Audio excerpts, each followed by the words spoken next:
Sebuah novel berjudul Mata di Tanah Melus. Ini adalah karya Oki Madasari. Bab pertamanya, Untuk Mata Diraya.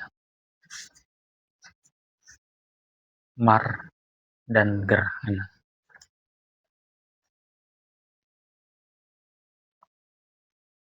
Setiap anak selalu percaya tidak ada cerita yang tak nyata. Hingga mereka tumbuh dewasa dan tak lagi punya waktu untuk mendengar dan membaca cerita. Lalu, untuk menutupi rasa kehilangan, anak-anak yang telah menjadi dewasa itu akan berpura-pura membenci cerita. Mereka akan berkata, tidak ada yang bisa dipercaya dari sebuah cerita. Itu semua karangan dan hayalan belaka. Setiap anak selalu merindukan orang dewasa yang gemar bercerita. Bagiku, seorang pencerita adalah pahlawan. Seorang pencerita akan membawaku ke dunia yang tak pernah aku datangi sebelumnya. Seorang pencerita akan membangun dunia baru dan memberikan dunia itu beserta seluruh isinya untukku. Seorang pencerita akan memberiku masa lalu dan juga masa depan. Dengan cerita aku bisa pergi ke laut, ke gunung, ke tengah hutan, bahkan ke luar angkasa. Melalui cerita aku bertemu ibu peri, pangeran matahari, penyihir dengan ramuan-ramuan mematikan. Juga putri-putri perkasa yang bisa mengubah dunia. Di dalam cerita aku bertemu banyak sekali teman baru. Orang-orang yang jauh lebih aku percaya dibanding siapapun yang aku temui di sekolah atau sekitar rumah. Bahkan dibanding orang tuaku sendiri. Ada sebuah cerita yang selalu berputar-putar ulang di pikiranku hingga usiaku yang sudah 12 tahun ini. Cerita dari nenekku yang kudengar pertama kali saat aku masih sangat kecil. Entah berapa usiaku saat itu, yang pasti sebelum aku masuk sekolah. Cerita itu kemudian aku dengar berulang-ulang. Setiap kali aku liburan sekolah, setiap kali lebaran, setiap kali nenek mengunjungiku ke Jakarta. Kadang-kadang sama persis, hingga setiap kata dan jeda. Tapi tak jarang pula cerita itu jadi berbeda dari cerita yang kudengar sebelumnya. Lalu kembali lagi seperti saat pertama kali aku mendengarnya, ketika diceritakan lagi beberapa bulan kemudian. Bisa jadi karena ada bagian yang nenek lupa. Atau barangkali karena semuanya cerita khayalan belaka, tapi bagiku semuanya adalah nyata. Dan aku pun tetap menikmati setiap kali cerita itu dituturkan ulang dengan rasa yang sama, seperti saat pertama kali aku mendengarnya.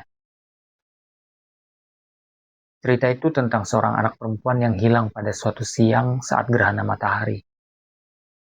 Pada hari itu, siang hari perlahan menjadi gelap, bunyi kentongan terdengar di mana-mana. Semua orang buru-buru masuk rumah, mengunci pintu, masuk kamar, menutup mulut rapat-rapat dan berdoa dalam hati. Matahari pelan-pelan menghilang ditelan seorang raksasa. Bintang-bintang pun gelisah dan ketakutan.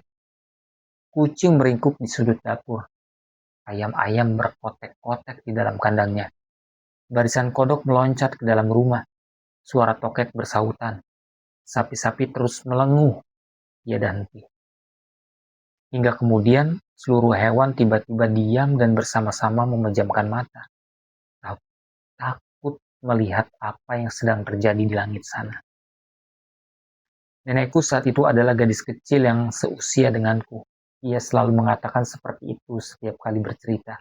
Tak peduli bahwa usiaku sudah berbeda dari tahun sebelumnya. Apalagi dari saat pertama kali ia menceritakan kisah itu. Gadis kecil itu yang biasa dipanggil Mar oleh keluarganya, diam-diam mengintip keluar dari lubang jendela kamarnya. Di saat semua orang justru berusaha sekuatnya untuk menutup rapat mata mereka, Mar ingin melihat seperti apa raksasa yang sedang menelan matahari. Lewat lubang kecil jendela kamarnya, ia melihat bayangan hitam yang besar-besar sekali. Ukuran besar yang tak mampu ditangkap oleh matanya. tak terbayang oleh akalnya. Lalu ia melihat matahari yang bulat sedikit demi sedikit terkikis seperti apel yang digigit, hingga perlahan seluruhnya habis. Matahari sudah tertelan sepenuhnya. Siang hari serupa malam, tak ada lagi yang bisa dilihat oleh Mar. Tapi ia bisa merasakan ada yang meraba tangannya pelan-pelan. Ia pun menyadari jendela kamarnya kini terbuka lebar, sementara semuanya gelap dan senyap. Mar dituntun keluar dan meloncat ke jendela kamar. Ada yang menggandeng tangannya. Seseorang yang tak bisa dilihat wajahnya karena tak ada sedikit pun cahaya. Mar merinding takut, tapi ia tak bisa berteriak. Suaranya tertahan di kerongkongan. Ia tak punya pilihan selain terus berjalan mengikuti langkah orang yang menuntunnya. Berkas-berkas cahaya pelan-pelan mengikis gelap. Matahari sedikit demi sedikit menampakkan wujudnya. Dari titik, garis, sabit, separuh bulat, hampir bulat, hingga bulat sepenuhnya. Gelap pun berganti terang. Mar kini bisa melihat semua yang ada di hadapnya. Sudah jelas ia tak berada di dalam rumahnya. Juga bukan di sekitar rumahnya atau tempat-tempat lain di wilayah desanya. Mar berada di tempat yang asing, tempat yang tak pernah ia lihat dan datangi sebelumnya. Padang rumput luas yang hijau terbentang di hadapannya. Manusia-manusia bertubuh besar berjalan mondar-mandir di sekelilingnya. Mereka adalah raksasa, para penelan matahari. Seorang raksasa mengangkat tubuh kecil Mar hanya dengan telapak tangannya. Mar seperti boneka kecil di tangan raksasa itu. Tubuh Mar bergetar, terpental-pental, sesekali memantul ke udara lalu dengan sigap ditangkap lagi oleh telapak tangan yang luasnya sama seperti tempat tidur Mar. Mar berada di antara raksasa-raksasa, tapi tidak ada ketakutan sedikit pun dalam hatinya. Ia malah berlari-lari mengelilingi padang hijau itu. Teriak-teriak agar ada raksasa yang menangkap tubuhnya dengan telapak tangan mereka lalu kembali memantul-mantulkannya di udara. Hingga kemudian Mar lelah dan tertidur di antara hamparan bunga yang berwarna kuning di bawah langit biru dan desau angin yang mirip bunyi seruling. Mar tidur nyenyak dengan bahagia. Ia kembali berlari-lari di dalam mimpinya. Bahkan kemudian ada satu raksasa yang membawanya meloncati dua bukit hingga Mar bisa merasakan tubuhnya terbang, terayun-ayun di jari raksasa itu. Mar terus tertawa dan tertawa, hingga kemudian ia mendengar tangis yang kian keras, bukan hanya dari satu orang, tapi dari banyak orang. Ia merasakan tubuhnya diangkat oleh dua orang, satu mengangkat punggung, satu mengangkat kaki. Mar digotong dan dibawa terus berjalan. Suara orang-orang terdengar kian berisik, ada yang menangis, ada yang bicara tanpa henti, ada yang berdoa. Mar terus memejamkan mata, pura-pura tertidur dan tidak tahu apa-apa. Kini ia dibaringkan di atas balai-balai.